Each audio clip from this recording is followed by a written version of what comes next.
कामयाब लोग ये 13 चीजें कभी नहीं करते।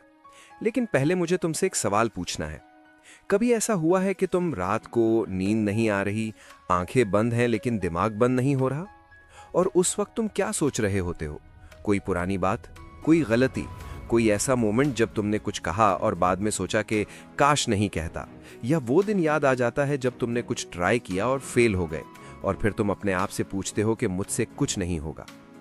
ये सिर्फ नींद ना आने की बात नहीं है, ये तुम्हारा दिमाग तुम्हारे खिलाफ काम कर रहा होता है। और सबसे खतरनाक बात यह है कि तुम ये जानते भी नहीं कि ये हो रहा है। एक अमेरिकन साइकोथेरेपिस्ट एमी मॉरिन ने सालों के रिसर्च और अपने पर्सनल पेन के बाद एक किताब लिखी जिसका नाम है 13 things mentally strong people never do. ये किताब सिर्फ मोटिवेशनल कोट्स का कलेक्शन नहीं है, ये एक मिरर है जो तुम्हारे अंदर के सबसे डार्क कॉर्नर्स को दिखाता है। और आज मैं तुम्हारे साथ उस मिरर के सामने खड़ा होना चाहता हूँ, क्योंकि अगर तुम सच में अपनी जिंदगी बदलना चाहते हो तो पहले ये समझना होगा कि तुम खुद अपनी जिंदगी के साथ क्या कर रहे हो। एमी मॉरिन खुद एक थेरेपिस्ट थी। पूरी जिंदगी उन्होंने लोगों को स्ट्रांग बनने के तरीके सिखाए, लेकिन फिर उनकी माँ चली गई, फिर उनका शौहर चला गया और उन्होंने महसूस किया कि स्ट्रेंथ सिर्फ किसी को अपलिफ्ट करने की बात नहीं होती। स्ट्रेंथ का असली मतलब होता है कि तुम तब भी टूटे नहीं जब दुनिया तुम्हारे हाथों से सब कुछ छीन ले। उसी टूट के अंदर से उन्होंने ये 13 चीजें डिस्कवर की जो मेंटली स्ट्रांग लोग कभी नहीं करते। और आज मैं तुम्हें वो 13 चीजें बता रहा हूँ, लेकिन बिल्कुल उस अंदाज में जैसे कोई दोस्त तुम्हारे कान में सीधा बोल रहा हो। सोचो, एक ऐसा इंसान है जिसका नाम हम अली रखते हैं। उम्र 22 साल, पढ़ा लिखा, स्मार्ट भी है। लेकिन ये बंदा रोज सुबह उठता है और पहला काम ये करता है कि इंस्टाग्राम खोलता है और वहां देखता है कि उसके कॉलेज फ्रेंड्स अब कहाँ हैं। कोई दुबई में जॉब कर रहा है, किसी की नई कार है, किसी की एंगेजमेंट हो गई। और अली का दिल एक लंबा सांस लेते हुए कह देता है, मुझसे कुछ नहीं होगा। अली कोई बुरा इंसान नहीं है, अली मेहनत भी करता है थोड़ी बहुत, लेकिन अली एक ऐसी ट्रैप में फंसा हुआ है जिसको मेंटली वीक पैटर्न कहते हैं। और ये पैटर्न इतना स्लो और इतना कंफर्टेबल होता है कि इंसान रियलाइज ही नहीं करता कि वो अपनी जिंदगी के पॉसिबिलिटीज खुद बंद कर रहा है। पहली बात यह है कि जब भी कोई दूसरा कामयाब होता है तो अली का दिल जलता है, थोड़ा नहीं ज्यादा। और ये जेलसी सिर्फ एक इमोशन नहीं है, ये एक सिग्नल है। ये सिग्नल ये कह रहा होता है कि तुम अपनी कंपैरिजन दूसरों से करते करते अपनी एनर्जी वेस्ट कर रहे हो। मेंटली स्ट्रांग लोग ये काम कभी नहीं करते। वो दूसरों की सक्सेस देख के इंस्पायर होते हैं, थ्रेटन नहीं। क्योंकि जब तुम किसी की तरक्की पर खुश हो सकते हो तो तुम्हारा दिमाग ऑटोमेटिकली उस पाथ को एक्सप्लोर करना शुरू करता है। लेकिन जब तुम जेलस होते हो तो तुम्हारा दिमाग सिर्फ एक काम करता है, कंपैरिजन। और कंपैरिजन हमेशा तुम्हें छोटा दिखाता है। अब अली की बात को आगे लेके चलो। अली ने एक बार एक बिजनेस आइडिया ट्राई किया, फेल हो गया। बस उस दिन के बाद उसने डिसाइड कर लिया कि मैं एंटरप्रेन्योर टाइप नहीं हूं। और ये डिसीजन, ये छोटा सा डिसीजन उस दिन से अली को एक ही जगह रोकते आ रहा है। ये जो हम करते हैं, अपने आप को एक स्टोरी में बंद कर लेना, यही मेंटली वीक लोगों का सबसे बड़ा हथियार होता है जो वो अपने ही ऊपर चलाते हैं। एमी मॉरिन कहती हैं कि मेंटली स्ट्रांग लोग अपनी आइडेंटिटी को एक छोटी सी फेलियर से डिफाइन नहीं होने देते। फेल होना अलग बात है, फेलियर होना अलग बात है। एक प्रोजेक्ट फेल हुआ मतलब ये नहीं कि तुम फेल हो। लेकिन जब तुम ये बिलीव करना शुरू कर देते हो कि मुझसे नहीं होगा, तो तुम्हारा दिमाग हर नए मौके को ऑटोमेटिकली रिजेक्ट करना शुरू कर देता है। साइकोलॉजिस्ट्स इसके लिए एक टर्म यूज करते हैं, लर्न्ड हेल्पलेसनेस। यानी वो हालत जब कोई इंसान बिलीव करना शुरू कर देता है कि मेरी कोई चीज पे कंट्रोल नहीं है। और ये इतना डेंजरस है कि इस स्टेट में इंसान के सामने खुली अपॉर्चुनिटीज भी हो तो वो उन्हें देख नहीं सकता। फिर आता है वक्त। अली के लाइफ में एक चीज और होती है, उसके पास एक टॉक्सिक दोस्त है। ये दोस्त हमेशा अली को नीचे गिराता है, हमेशा उसके ड्रीम्स को लाफ ऑफ करता है, हमेशा कहता है यार ये नहीं होगा, रियलिस्टिक रहो। और अली इस दोस्त को छोड़ता नहीं क्योंकि उसे लगता है शायद ये सच बोल रहा है, या शायद अली को अकेला रहने का डर है। मेंटली स्ट्रांग लोग ये कभी नहीं करते। वो अपने आप को ऐसी जगह नहीं रखते जहां लोग उनके पोटेंशियल को कंटिन्यूअसली नेगेट करते रहें। तुम्हारे आसपास के लोग एक एनर्जी फील्ड क्रिएट करते हैं। अगर वो एनर्जी फील्ड नेगेटिव है तो तुम चाहे कितनी भी मेहनत करो, एक वाइब होगी जो तुम्हें रोकती रहेगी। ये बकवास लगती है शायद, लेकिन सोच के देखो, वो 5 लोग कौन है जिससे तुम सबसे ज्यादा बात करते हो? अगर उन्हें सुन के तुम्हें एनर्जी मिलती है तो ठीक है, अगर उन्हें सुन के तुम और थक जाते हो तो तुम्हें सीरियसली सोचना चाहिए। लेकिन अली की स्टोरी में अब एक और टर्न है। अली का पुराना एक दर्द है। कुछ साल पहले उसके साथ कुछ हुआ था, कोई रिजेक्शन, कोई बेवफाई, कोई चीज जो बहुत तकलीफ दी थी, और अली ने वो दर्द कभी प्रॉपर्ली प्रोसेस नहीं किया, वो बस दबा दिया। और अब वो दबा हुआ दर्द कभी कभी ऐसे वक्त बाहर आता है जब अली को खुद समझ नहीं आता कि वो इतना इरिटेटेड या सैड क्यों है। एमी मोरन कहती हैं कि मेंटली स्ट्रांग लोग अपने पास्ट के प्रिजनर नहीं बनते, लेकिन ये सिर्फ ये नहीं कहना कि पास्ट भूल जाओ, ये इम्पॉसिबल है। पास्ट भूलना नहीं होता, पास्ट को प्रोसेस करना होता है। जब तुम किसी चीज को दबा देते हो तो वो खत्म नहीं होती, वो अंदर प्रेशर बिल्ड करता रहता है, और एक दिन या तो ये प्रेशर तुम पर असर करता है या किसी और के ऊपर, किसी और रिश्ते के ऊपर। मेंटली स्ट्रांग लोग अपने दर्द को एक्नॉलेज करते हैं, वो उसे फील करते हैं, फिर वो कॉन्शियसली डिसाइड करते हैं कि मुझे इस दर्द के साथ आगे बढ़ना है, इस दर्द में डूब कर नहीं रहना। ये इमोशनल ब्रेवरी का नाम है और बहुत कम लोग ये करते हैं। अब एक और चीज सोचो, सुबह उठते हो, फोन उठाते हो, न्यूज़ देखते हो, सोशल मीडिया देखते हो, दोस्तों के मैसेजेस देखते हो। तुम्हारा पूरा दिन शुरू होने से पहले ही तुम हजारों चीजें देख चुके होते हो, और इनमें से अधिकतर चीजें ऐसी होती हैं जो तुम्हारे कंट्रोल में नहीं है। किसी दूसरे देश की पॉलिटिक्स, किसी सेलिब्रिटी की जिंदगी, किसी के ओपिनियंस जो तुमसे मिलते नहीं, और तुम इन सब पर एनर्जी स्पेंड करते हो। मेंटली स्ट्रांग लोग ये नहीं करते, वो अपनी एनर्जी सिर्फ उन चीजों पर लगाते हैं जो उनके हाथ में है। ये कॉन्सेप्ट बहुत सिंपल लगता है, लेकिन इस पर अमल करना बहुत मुश्किल है, क्योंकि हमारा दिमाग नेचुरली उन चीजों की तरफ अट्रैक्ट होता है जो अनकंफर्टेबल या अनफेयर लगती है। ये एवोल्यूशनरी है। हमारा ब्रेन थ्रेट्स को ट्रैक करता है, लेकिन मॉडर्न जिंदगी में थ्रेट्स सिर्फ शेर साहब नहीं है।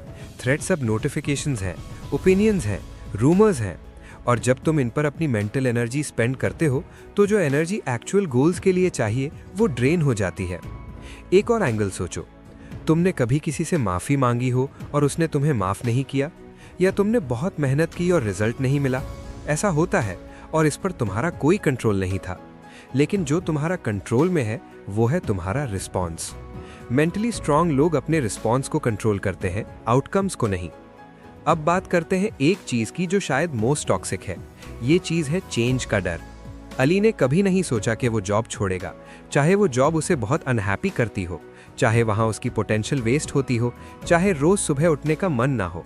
लेकिन जॉब छोड़ना ये तो रिस्क है, और रिस्क मतलब फेलियर, और फेलियर मतलब लोगों के सामने शर्मिंदगी। इंसान का दिमाग बहुत इंटरेस्टिंग है, वो वक्त वगैरह के साथ ठीक से डील नहीं कर सकता। जब तुम कोई पुरानी बात सोचते हो तो तुम्हारा बॉडी उस वक्त भी स्ट्रेस हार्मोन्स रिलीज करता है जैसे उस वक्त हो रहा हो। मतलब जब तुम किसी 3 साल पुरानी आर्ग्यूमेंट को याद करते हो और गुस्सा महसूस करते हो तो तुम्हारा बॉडी फिजिकली स्ट्रेस्ड होता है, कॉर्टिसोल बढ़ जाता है, और ये फिजिकल स्ट्रेस तुम्हारे डिसीजन मेकिंग को अफेक्ट करता है। मेंटली स्ट्रांग लोग अपना वक्त ऐसी चीजों में वेस्ट नहीं करते जो चेंज नहीं हो सकती। वो रिग्रेट को एनालाइज करते हैं, फिर लर्न करते हैं, फिर मूव ऑन करते हैं। रिग्रेट एक टीचर है, नॉट अ परमानेंट रेजिडेंस। और अब एक साइकोलॉजी की चीज बताऊं जो बहुत कम लोग जानते हैं। हम लोगों की एक अजीब आदत है, जब कुछ गलत होता है तो हम सोचते हैं काश ऐसा ना होता। ये सोच साइंटिफिकली एक चीज करती है, ये तुम्हें फ्यूचर के लिए और ज्यादा एंग्शियस बनाती है, क्योंकि तुम्हारा दिमाग ये लर्न कर लेता है कि चीजें गलत हो सकती हैं और तुम हेल्पलेस हो। लेकिन जब तुम सोचते हो कि अच्छा हुआ ये हुआ, मैंने क्या सीखा, तब तुम्हारा दिमाग एक डिफरेंट न्यूरल पाथवे बनाता है, एक जो रेजिलियंस की तरफ जाता है। ये सिंपल नहीं है, ये प्रैक्टिस है, और मेंटली स्ट्रांग लोग ये प्रैक्टिस करते हैं। अब एक मोमेंट के लिए अपने आप के बारे में सोचो, कोई एक ऐसी चीज जिसके बारे में तुम सीरियसली सोच रहे थे कि ये करना चाहिए, कोई गोल, कोई चेंज, कोई कॉन्वर्सेशन जो तुम करना चाहते थे लेकिन नहीं की। क्यों नहीं की? डर, रिजेक्शन का डर, फेलियर का डर, लोगों के रिएक्ट करने का डर। ये डर रियल है। मैं ये नहीं कह रहा कि तुम्हारा डर फेक है या बेकार है, लेकिन मैं ये जरूर कह रहा हूं कि इस डर के अगेंस्ट काम करना यही मेंटल स्ट्रेंथ की बुनियाद है। रिस्क लेते हैं, वो सोचते हैं कि वर्स्ट केस सिनेरियो क्या है, मैं उससे कैसे डील कर सकता हूं, और फिर वो प्रोसीड करते हैं। वो गारंटीड रिजल्ट का वेट नहीं करते, क्योंकि गारंटीड रिजल्ट सिर्फ उस वक्त मिलता है जब तुम कुछ नया ट्राई नहीं करते। एक और ट्रैप है जो बहुत ज़्यादा स्पेसिफिक है यंग लोगों के लिए। ये है इंस्टेंट ग्रैटिफिकेशन। इस जनरेशन में, और मैं उस जनरेशन की बात कर रहा हूँ जिसमें तुम भी हो, सब कुछ फास्ट है, कंटेंट फास्ट है, रिजल्ट्स फास्ट चाहिए, सेटिस्फैक्शन फास्ट चाहिए। और जब जिंदगी में कोई चीज़ स्लो होती है, कोई गोल जिसमें टाइम लगता है, कोई स्किल जिसमें मंथ्स लगते हैं, तो हम इजीली गिव अप कर देते हैं। मेंटली स्ट्रांग लोग ये नहीं करते, वो प्रोसेस को रिस्पेक्ट करते हैं। वो समझते हैं कि कोई भी सिग्निफिकेंट चीज़ अचीव करने में टाइम लगता है और वो उस टाइम को पेशेंटली इन्वेस्ट करते हैं। ये सिर्फ पेशेंस की बात नहीं है, ये सोच की बात है कि मुझे अभी रिवॉर्ड नहीं चाहिए, मुझे लॉन्ग टर्म सक्सेस चाहिए। और ये माइंडसेट ऑलमोस्ट रेयर हो गया है। जो लोग ये माइंडसेट रखते हैं वो जेन्युइनली स्टैंड आउट करते हैं। फिर एक चीज़ और, एमी मॉरिन ने बहुत क्लियरली लिखा है कि मेंटली स्ट्रांग लोग अपने इमोशंस को इग्नोर नहीं करते। ये एक कॉमन मिसकंसेप्शन है कि स्ट्रांग होना मतलब फील ना करना। नहीं, स्ट्रांग होना मतलब है फील करने के बाद भी बिहेव करना जैसे तुम्हें बिहेव करना चाहिए। ये डिफरेंस बहुत इंपॉर्टेंट है। अगर तुम गुस्से में कोई ईमेल लिखते हो तो इमोशनली ड्रिवन होकर डिसीजन ले रहे हो, लेकिन अगर तुम गुस्से को महसूस करो, उसे एक्नॉलेज करो, फिर 1 घंटे बाद ईमेल लिखो, ये मेंटल स्ट्रेंथ है। इमोशनली इंटेलिजेंट होना अलग बात है, इमोशनली ड्रिवन होना अलग बात है। एक और चीज़ है जो बैरली कोई नोटिस करता है, यह है अपनी सेल्फ वर्थ को अचीवमेंट से टाई करना। जब मैं अच्छी जॉब करूं तो मैं वैल्यूएबल हूं, जब मैं फेल हूं तो मैं वर्थलेस हूं। ये इक्वेशन इतनी कॉमन है कि लोग सोचते नहीं कि ये कोई प्रॉब्लम है, लेकिन ये एक डेवस्टेटिंग ट्रैप है, क्योंकि जिंदगी में फेलियर्स आएंगे, सेटबैक्स आएंगे, और अगर तुम्हारी सेल्फ वर्थ सिर्फ तुम्हारे रिजल्ट्स पर डिपेंड करती है तो हर सेटबैक एक आइडेंटिटी क्राइसिस बन जाता है, और आइडेंटिटी क्राइसिस में इंसान सही डिसीजंस नहीं ले सकता। मेंटली स्ट्रांग लोग अपनी वर्थ को अपने एक्शंस से, अपनी वैल्यूज से, अपने कैरेक्टर से डिफाइन करते हैं, रिजल्ट से नहीं। ये उन्हें स्टेबल रहने देता है जब चीजें उनके प्लान के मुताबिक नहीं होती। और फिर वो आखिरी और शायद सबसे इंपॉर्टेंट चीज, वो चीज जो इस सब को एक साथ बांधती है। मेंटली स्ट्रांग लोग अपने आप की रिस्पॉन्सिबिलिटी लेते हैं पूरी तरह, कोई एक्सक्यूज नहीं, कोई ब्लेम गेम नहीं। आज मैं जो हूं इसका कुछ हिस्सा मेरे कंट्रोल में था और कुछ नहीं था, लेकिन अब से आगे जो होगा वो काफी हद तक मेरी चॉइसेस का नतीजा होगा। ये सोचना लिबरेटिंग है।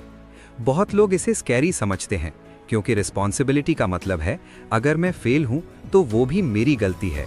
लेकिन इसका दूसरा पहलू ये भी है कि अगर मैं सक्सीड कर सकता हूं तो वो भी मेरी पावर है, और ये पावर किसी और के हाथ में देने से ज्यादा बुरा कुछ नहीं होता।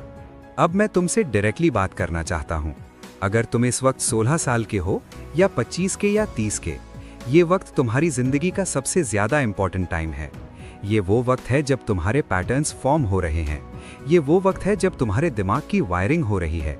और अगर तुम अभी से इन वीक पैटर्न्स को आइडेंटिफाई करो और इन्हें रिप्लेस करो स्ट्रॉन्ग वंस से, तो तुम वो इंसान बन सकते हो जो तुम एक्चुअली बनना चाहते हो। लेकिन अगर तुम इंतज़ार करो, सोचते रहो कि कल से शुरू करता हूँ, तो ये पैटर्न्स और गहरा होते जाएंगे, और एक दिन तुम उठोगे और सोचोगे, मैं इतना कुछ करना चाहता था, मैं गया कहाँ। एमी मॉरिन ने ये किताब अपने दर्द से लिखी। उसने ये इसलिए नहीं लिखी कि वो मोटिवेशनल स्पीकर बनना चाहती थी।